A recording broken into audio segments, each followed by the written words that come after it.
السلام عليكم ورحمة الله تعالى وبركاته. مرحبا بكم من جديد في قناتي وقناتكم كويزين ام نضال. واليوم مع فيديو جديد بوصفات متنوعة رائعة. فغادي نشوفوا افكار ديال الوصفات اللي ممكن نحضروها للعشاء. فغادي يكونوا 4 ديال الوصفات. فانا هنايا ملي كنت كنوجد هذا العشاء فكنت يعني كنوجد كلشي في مره واحده. فهنا حاولت في الفيديو انني نقسم لكم يعني كل وصفه حتى نساليوها عاد نشوفوا الوصفه اللي من بعد منها. فغادي نشوفوا اول شيء هي واحد القالب ديال البطاطس اللي غادي يكون بحشوه رائعه، يعني طريقه سهله او لا فكره سهله وكتجي رائعه ولذيذه، واكيد وليداتكم غادي يحماقوا عليها. ايضا غادي نشوفوا سوب ديال الحوت مع فواكه البحر.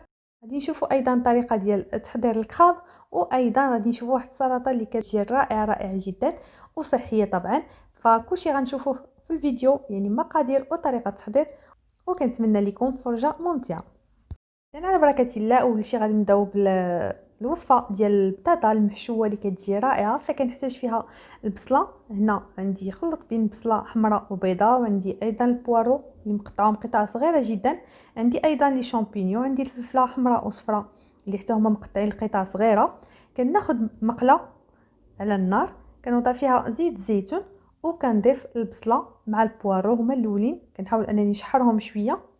ثم من بعد ما كيتشحروا ليا اولا كيتقلاو فكنضيف الفلفله ولي شامبينيون، وانا دائما كنحرك.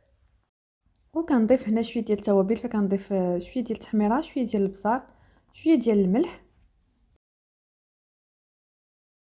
اذا هنا ضفت قطع اولا زيتون مقطع صافي، وكنحرك وكنزولها من على النار.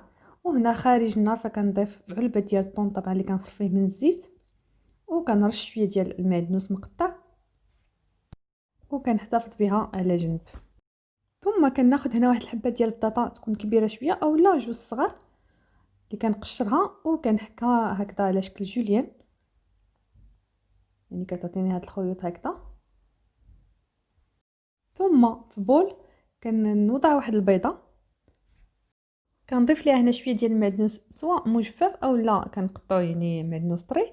كنضيف ايضا شويه ديال الثوم بودره والملح طبعا والبصل. وهنا ضفت هاد التوابل المنسمه اللي ديجا شاركتها معكم. وكنضيف تقريبا واحد 2 معالق كبار ديال لا كريم فريش، وكنخلط هاد المكونات مزيان.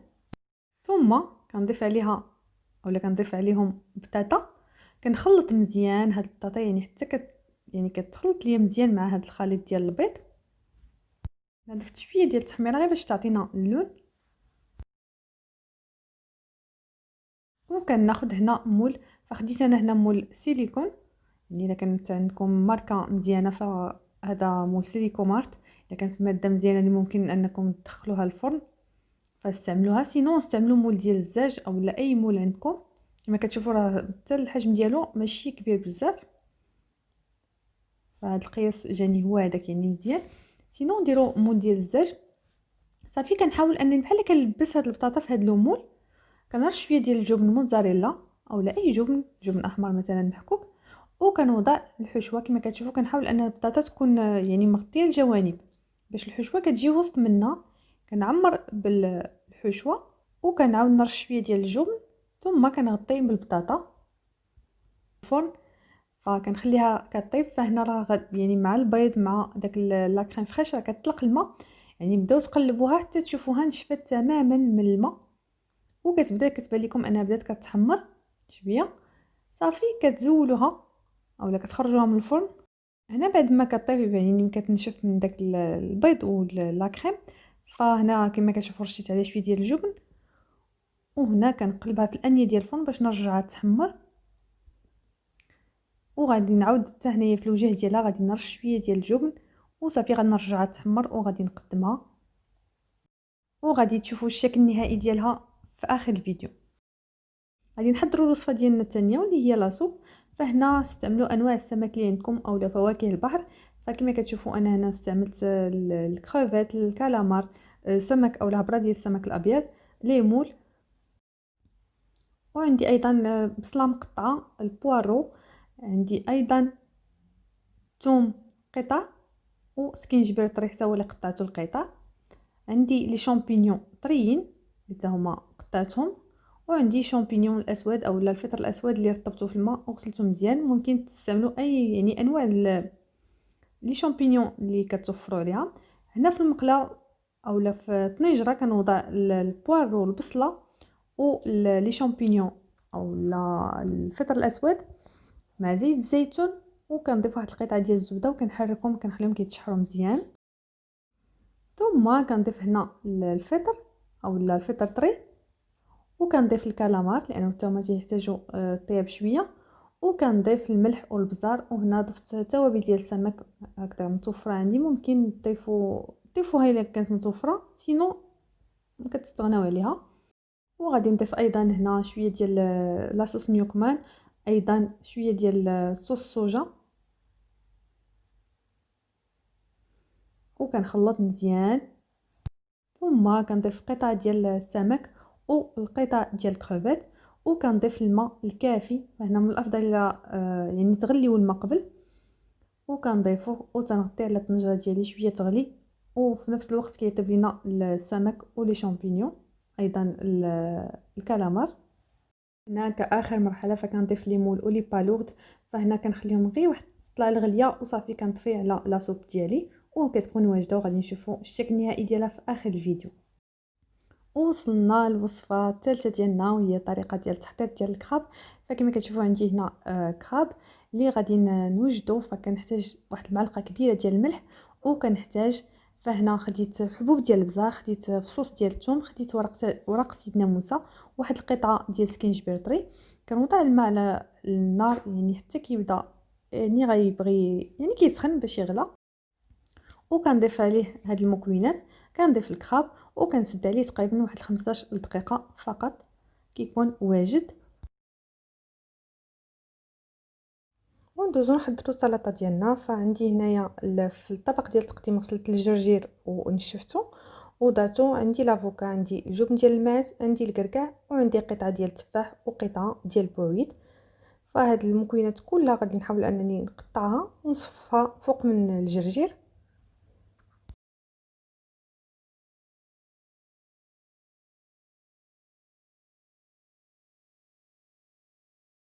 انا هكذا تقديم بالشكل اللي بغيتو اولا بشكل عشوائي ممكن تقطعوا قطع وفقط تبقى ديروها من الفوق.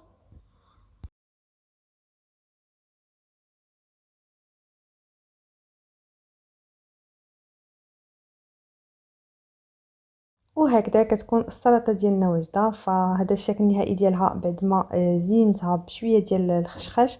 ايضا درت لها صلصه البلزميك اولا لاصوص بلزميك. غالبا يعني الصلصه اللي كنرافقه مع السلطه واللي كتجي معها رائعه جدا هي صوص يعني فينيغريت. يعني كنديروا شويه ديال الموطارد، الخل اولا عصير الحامض، زيت زيتون، الملح والبزار، كنخلطوهم مزيان وكنضيفوا عليهم شويه ديال العسل. فهاد لاصوص كتمشي معها رائعه جدا. اولا كما درت هنا كما قلت لكم يعني لاصوص بالزاميك يعني جاهزه.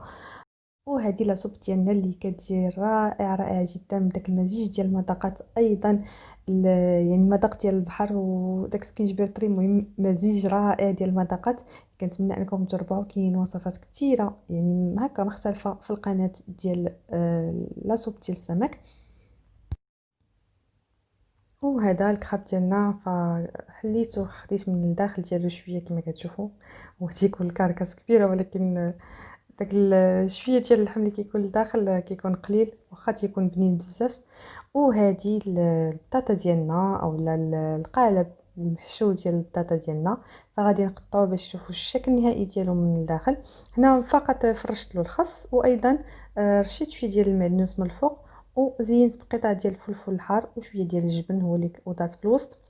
وهكذا كتجينا من الداخل فكتجي رائعه جدا. كنتمنى انكم تجربوها لان فعلا كتجي لذيذه وغادي يحماقوا عليها وليداتكم. فكانوا هادو الاطباق النهائي ديال الشيوه ديالنا اللي كما شفتوا وجدناها بوصفات اللي رائعه لذيذه وخفيفه. فنتمنى هاد الافكار تعجبكم وجربوها. ولا عجبكم الفيديو ما تنساوش تخليوا لي لايك، تعليق، اشتراك في القناه. والى فيديو اخر ان شاء الله. دمتم في رعايه الله.